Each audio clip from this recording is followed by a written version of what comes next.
Hey everybody, welcome to Battlefield Production. I am your host, Mike Mayhem, and today's live stream is a 2025 military recap. And I don't know why that looks so grainy. Anyways, yep, ignore all that stuff in the background. We had to shift everything. Anyways, as you guys can see from the title, we're going to go over some military stuff that happened in 2025. We're getting ready for the new year. And I have a special guest that will be joining me. And we have a special announcement to make for everyone. So, um, trying to make it to where you guys can't see that.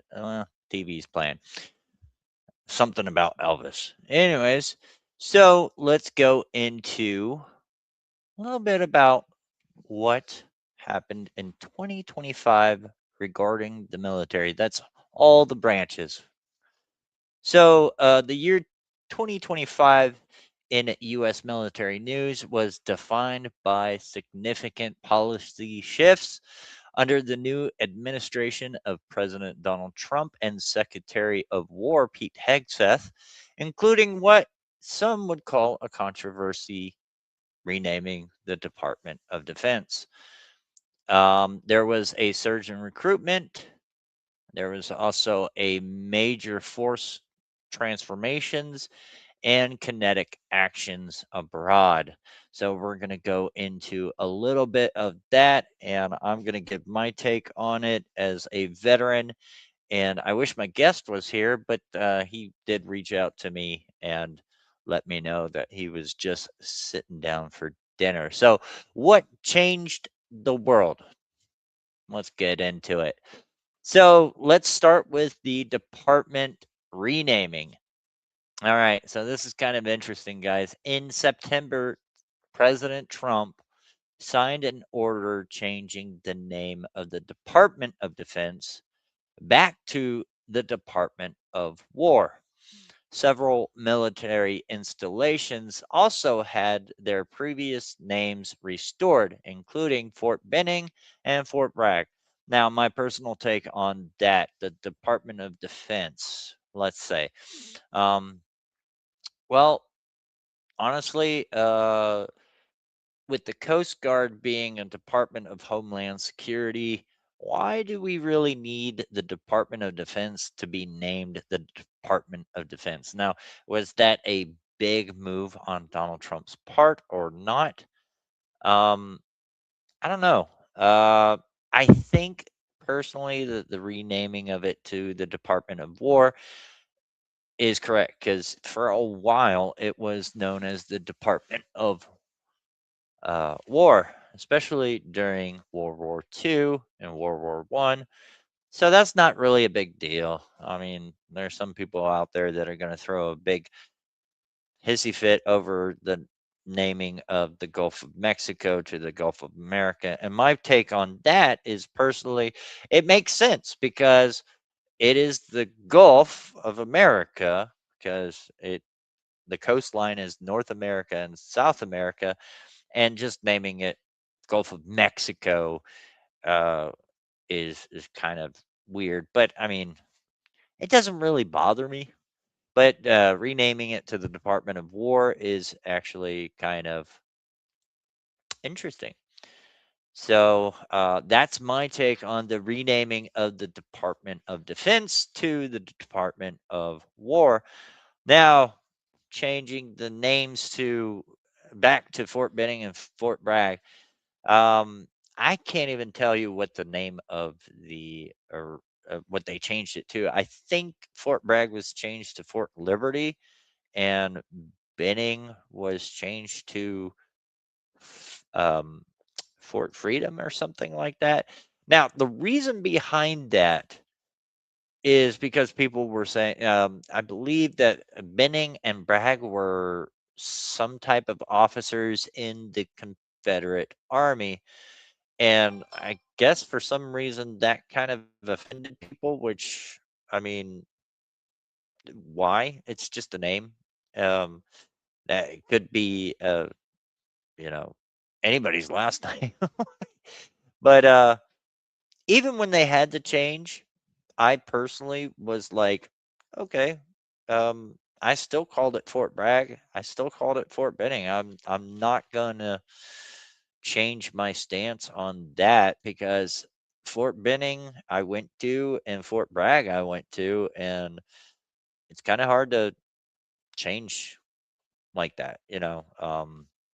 So changing it back to the names, I think is good. I think it was good. It was a good move.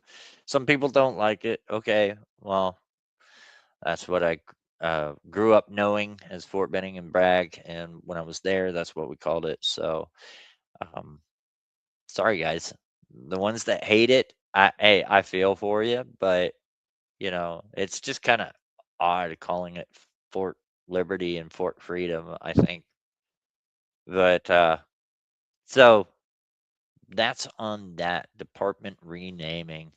And a little later, when my guest joins, I'm going to go ahead and get his take. Oh, there we go. That's the view I wanted. It's not as big. You get to see my background. So now let's talk about the recruiting that I did mentioned earlier.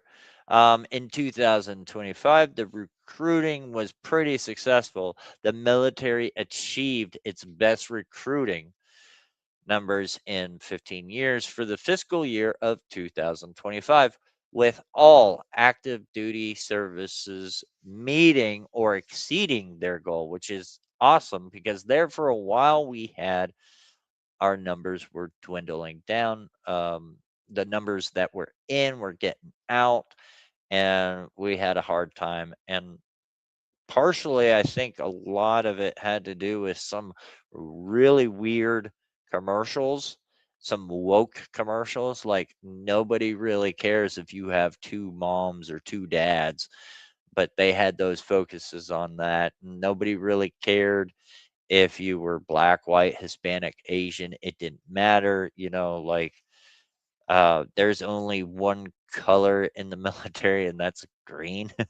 Obviously, like OD green is the one color that we all know. So, I think that had a factor to do with it, um, with the success or exceeding their goals. Uh, Now, what they have said is that the success was attributed to several factors, including the reversal of COVID-19 vaccine mandate and a focus on warrior ethos, which I think is great that they return back to the warrior ethos and having military members having to get the vaccine. Um, I mean, we were basically guinea pigs, anyways. When it came to the military. They come out with something new and they'll be like, hey, um, let's give them this anthrax shot. Um, let's give them this polio shot. They gave us all kinds of stuff. The best one was the shot in the butt, which we called it the peanut butter shot. So, so that's awesome. Glad to see that in 2025 our number went up, and hopefully in 2026 our numbers keep going up. Now let's talk about some uh, other controversy. Um, we had some domestic deployments, guys. I hope you guys know about those. Do you know about them? So the Trump administration deployed thousands of National Guard and federal forces to several U.S. cities, including Los Angeles, Washington, D.C., and Chicago. And the reason behind that was crackdowns on crime, homelessness, and illegal immigration. Um, these actions definitely face some legal challenges and for sure some criticism for potential violations of the Posse Comitatus Act, which, if you guys don't know what the Posse Comitatus Act is, that no president should use military forces and deploy them within the United States. But there's probably some gray area there, which I'm pretty sure, hopefully, Donald Trump's legal team did look into that before they did that. So, um, my take on them deploying the National Guard and the Marines to Los Angeles. Well, guys, we saw the LA riots that were going on. And why did that happen is because federal agents were out there, you know, which is another controversy. And I have no real say on that, but they are federal agents and they are law enforcement if they are in the act of enforcing the U.S. law, then you can't really just go and attack them. And the police weren't doing anything, and Newsom wasn't doing anything about it. So, uh, that's what Donald Trump, and there's plenty of debates out there whether it was legal or right, and that's not what I'm here for. I'm here to just talk about what happened and my thoughts on it. Um, from my understanding, there were no shots fired, so National Guard and Marines didn't kill anybody. I'll have to double check the reports, but I believe there wasn't. Um, the Washington D.C. deployment, okay, Washington D.C. was riddled with, you know, um, crime, homelessness, and all that. So why not? Why not protect the nation's capital? Why not? Clean up the streets. Give law enforcement an opportunity to, once everything's settled down, get back in a good rhythm. Do I agree with it? I don't know. I don't. If I was one of those soldiers, I would hate to get deployed. Um, and we do know that there was a service member um, that was killed. As a result, I believe there were two. I know it was a female service member that was killed by an Afghan,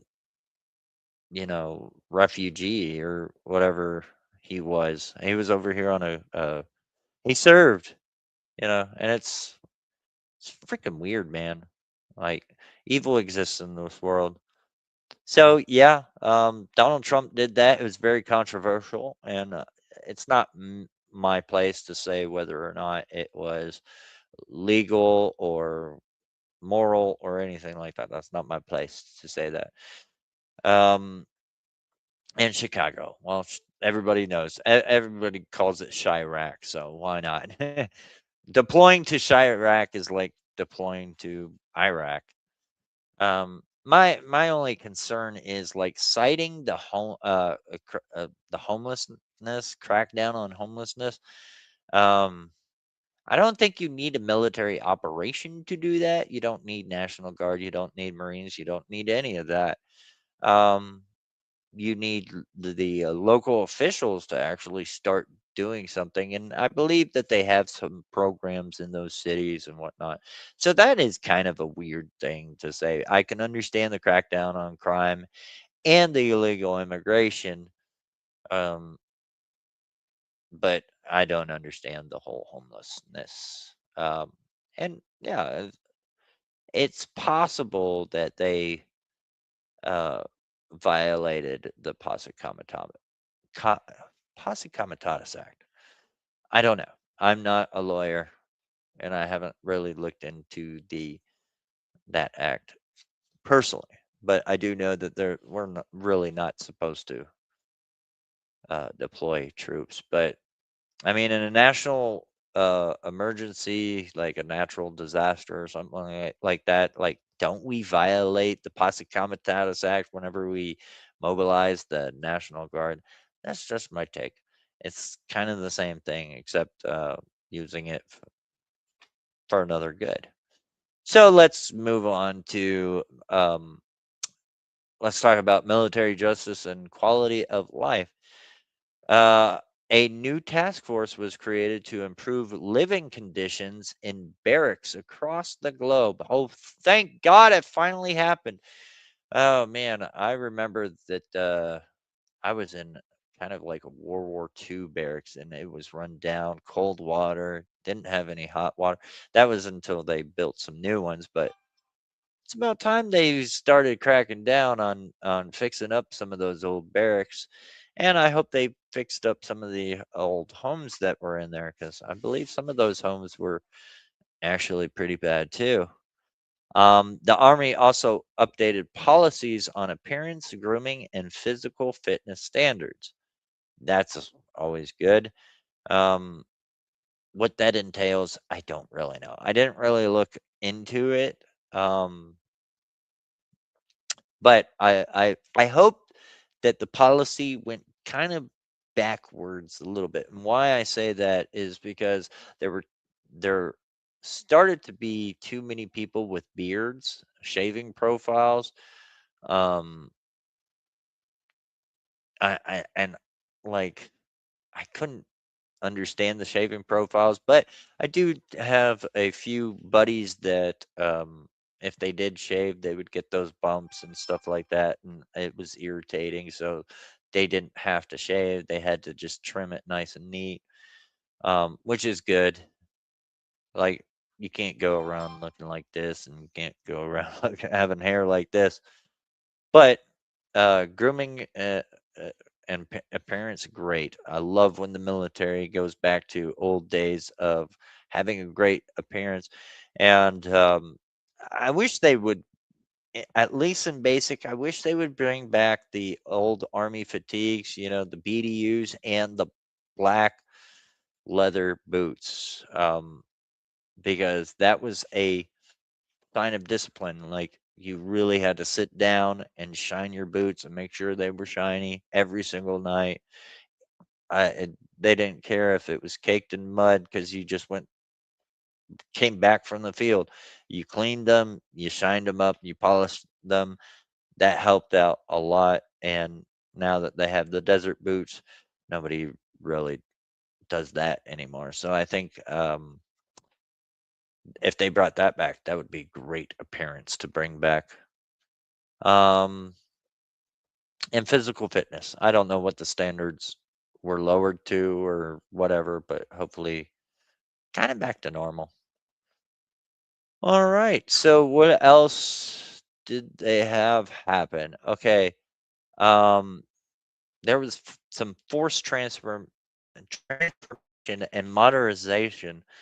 So, the Army Transformation Initiative, or ATI, which that would become very confusing to people that may think that's AIT, but it's not ATI. The Army launched a comprehensive ATI to streamline force structure, eliminate waste, and modernize capabilities. That's awesome. The key changes include they converted 14 infantry brigade combat teams into leaner, more lethal mobile brigade combat teams. That's awesome. Uh, they merged the Army Futures Command and Training and Doctrine Command into a new Transformation and Training Command headquartered in Austin, Texas. I'm glad that they changed that name a little bit because saying Army Futures Command and Training and Doctrine Command, that's just too much. Um, they uh, they were investing in older systems like the Gray Eagle drone and some Humvees, and reducing funding for programs such as the M10 Booker combat vehicle. I need to see what that looks like. Let me pull that up for you guys. Let's see. I don't even know what that looks like. No, I don't. What is the MC M or M10 Booker combat vehicle? I probably do know what it looks like. Let's pull that up and share the screen with you guys. Oh, wait. Oh, there we go. Here, let's bring that up for you guys. All right. Oh, there we go. That's it. That. Oh, what did I do? I did not mean to do that. That's pretty cool. That is pretty cool. I don't know why they would stop that. That's a smaller tank. But there you go. That's the. Oh, I hate when it does that. And that's the M10 Booker combat vehicle. Kind of looks like you took the M1 Abrams and the Bradley and kind of mated them together and made that. Well, they just reduced the funding for that. Sorry, they didn't stop it. They reduced the funding. So let's talk a little bit about the 2025 next generation weaponry and AI. I know there's a lot of people out there that have a little bit of an issue with AI, and that's okay. AI can be used for good, AI can be used for bad, but let's talk about what AI they're using. Modernization efforts focused heavily on new technology, including developing the Golden Dome, a next generation missile defense shield for the homeland. I mean, basically a carbon copy of the Iron Dome in Israel, but we call it the Golden Dome. I wonder how much gold is in it. 24 karat, maybe more. So, do I really believe that we need that system? I mean, I guess, yeah, if there's what's the purpose behind it to prevent, um, nukes from reaching the United States? Because there are some places that are close enough that they could send a nuke, or they could get a nuclear submarine in that has nuke capability close in. So, yeah, but have we really had that problem? Um, Not really since World War II. I know there were some German tanks that tanks. I would love to see a German tank get through, get close to us. No, German submarines that got close to the coastline. Um, to me personally, that almost seems like it would be a bit of a waste of funding. I think, but I mean, if there is a real threat, yeah, um, let's go for it. But I don't know, man. I don't think we have a real threat just yet to where we need a golden dome, which is a carbon copy of the Iron Dome in Israel. I don't see too many missiles hitting us. Maybe in Hawaii, maybe, yeah, because Hawaii's way out there. Like, if you guys look at the map, it's not that close to the United States. It's pretty far out there. I could see the Golden Dome on Hawaii, um, because they've got the threat of North Korea, and nobody knows what China's doing. Japan, um, I don't think they would do anything, but who knows? So if there's a threat, yeah, that's my take on that. I don't know what y'all's take is. Okay, they're accelerating the fielding of new systems like the Precision Strike Missile, or PRSM, and the Next Generation Squad Weapon, M7 and M250 automatic rifle. Let's see if we could, M7 rifle. Let's see if we could find a picture for y'all, because I don't like you guys to not see what these look like. Come on. Come on.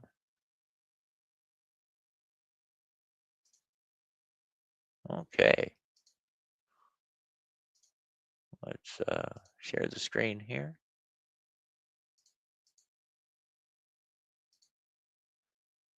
Okay, coming. There we go. Yeah, that's the M7. That's a pretty sweet looking rifle right there. Um, looks like a M4.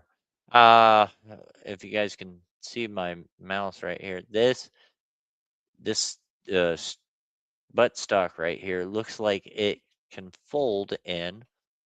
Probably has a better suppressor system attachment.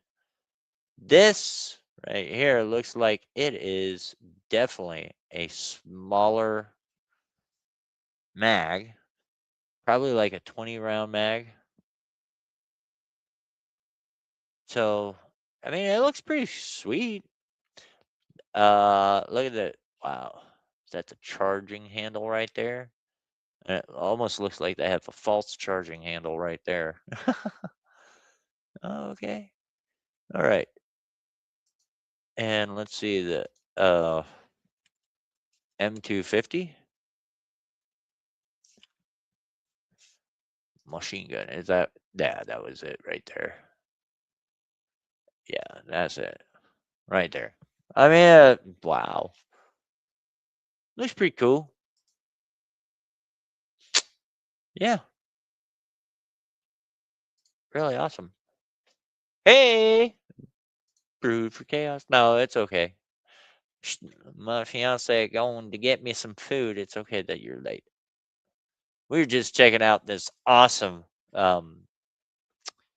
looking M250 machine gun that they're working on for the next generation. Now, my only problem is it looks like uh, maybe this portion right here is hardened metal, more like aluminum. So they're probably designing it to make it lighter, but I don't know. Is that all is that all poly polyplastic, whatever it's called? Polymer plastic. So I guess I don't know. It looks pretty cool. I don't know. Is that wasted spending though? How much would one of those cost? I don't know. Let's see. I will pull it up and see how much one of those costs. Price. It's okay. The manufacturer is 6 hour. Oh, it's in service already. The M7 is. Um, wow. Yeah, don't tell me what the price is. Does it say anything? Oh, okay. March of 2024, 1st Battalion, 506 Infantry Regiment of the 101st Airborne Division began fielding the XM7. Wow. So it looks like it's probably not going to fully replace the M4, but I don't know. And it's probably the XM 250, I think it was. I don't think it's going to fully replace the M249 at this time. But hey, cool. All right, they're also focusing on AI driven mission command and developing new counter drone technologies. Okay, I can understand the counter drone technologies, but how many countries do you think have drones? Russia probably does. Israel, uh, Japan, China. I wonder if North Korea does. So there might be a few countries. So having uh, counter drone technology, I guess we had the what the weather balloons and the weird drone stuff that happened. Maybe that's why they're developing the counter drone technologies. My only problem is like I'm thinking about the AI driven mission command, and if anybody has used Chat GPT, I wonder if it's something like that. you know, because I don't know. I don't know if it would be anything like that. That's kind of scary. I know there's a lot of people that have their withdrawals about AI. Like I said before in the beginning, it could be either used for good or it could be used for bad. It all depends on the user. So I don't know. AI driven mission command. What does that even mean? Like I can understand like maybe using AI to come up with a diagram of emissions, you know, of what could possibly maybe that's what they're doing, running it through what could possibly happen on a mission. I don't know. So that's pretty interesting. All right, so we're going to go on to naval expansion. President Trump announced plans for a new Trump class of large surface combatant warships described as battleships. Eh, bad AI. Bad AI. Bad. Bad AI. I would invite you up, Buff, but this is just strictly talking about military. But since you are here, and I know you're like, oh, I want to come up, join us at 11:30, Buff. I'm going live, and we're gonna have Operation Midnight Mayhem. Yes, that is the. It's actually the thumbnail. It's already available. So 11:30, and guess what, guys? It's gonna be anything goes. We're gonna party, drink, have a good time. We're gonna bring in the new year. We could do karaoke if anybody wants to do karaoke. I don't care. We're just gonna have a fun time. Chaos is probably gonna join us. You could join. So I'm pretty sure a lot of people are waiting for 11:30. Maybe not. I don't know. Maybe some people don't want to hear about military news. That's okay. Now, I don't. They say Trump class, but come on, it's if he's wanting to design a battleship, we haven't had a true battleship in years. Like, I think the conservative party should be like jumping for joy because like that's that stuff is old school, man. Bring it back. Best best ships ever, and they were not used very often except for World War II. It seems like Donald Trump wants to take everything back to like World War II era, at least military wise. Okay, don't anybody clip that and be like, oh, he wants segregation and he wants this. No, that's not what I'm saying. I'm talking about military wise. He's bringing the Department of War back. Bringing battleships back. Some of the other stuff is coming moving forward, while some of the other stuff is moving backwards a little bit. Backwards but forwards, you know what I mean? All right, so let's see. Let's talk about some strikes that happened. In December, the US military launched large-scale retaliatory strikes against more than 70 ISIS targets in Syria after an attack killed 2 US troops and an American interpreter. Um, I kind of I'm okay with that. I don't care. um, Counter trafficking operations. Okay. U.S. Southern Command conducted lethal kinetic strikes on vessels operated by designated terrorist organizations involved in drug trafficking in the East Pacific. Now, I do not agree with that whatsoever. Start. Stop. Hold on just a moment. I'm going to take a quick little break. I need to see what's going on. Okay. So don't go anywhere. We'll be right back, guys. I got a little video for you during this break time.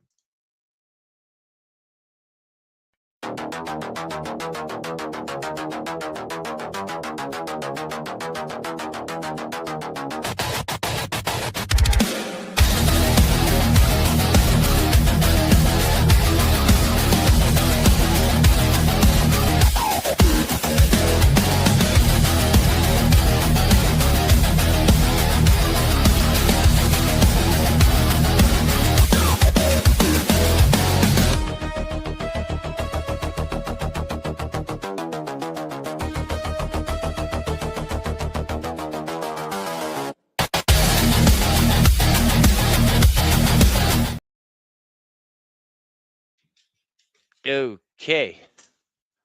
Sorry about that. Chaos is sitting in the driveway and the dog is going crazy. Just so yeah.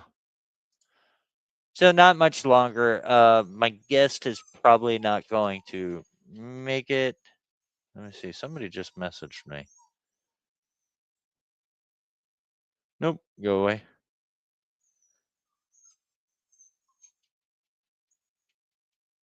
Okay. Was that my text message? Yeah, that was. Okay. So yeah, I don't agree with that whatsoever. The bombing of the vessels, um, because of the way that they worded it, it basically becomes a war crime. If they had worded it in a different way, they probably would have gotten by. But um, honestly, I would say looking into that, and now I know it's drug trafficking. Okay. Um, my question is, how do you know that they're not human trafficking? What if you just bombed a vessel and it had, children in it? You know, got to be smarter than that. And the way that they phrased it looked really bad. And that's my take on that. And then also there was surveillance in Africa. The U.S. conducted surveillance flights over Nigeria following a threat of intervention by President Trump. So, I mean, there was a lot of good that happened in 2025. There's some bad stuff that happened in 2025, and that's basically what happened in 2025. Um, and so, heh, chaos is here. I'm gonna go eat, and that's gonna be the end of this live stream. I hope you guys enjoyed it. If you guys have anything you want to add, have your own opinion after the live stream, please leave your comments down below. And hey guys, 2025, not bad. We're still here. And you can join us later tonight for Operation Midnight Mayhem, bringing in 2026. Hope you guys are there. And God bless everyone. And remember, life is a battlefield. Prepare to conquer it. God bless everyone.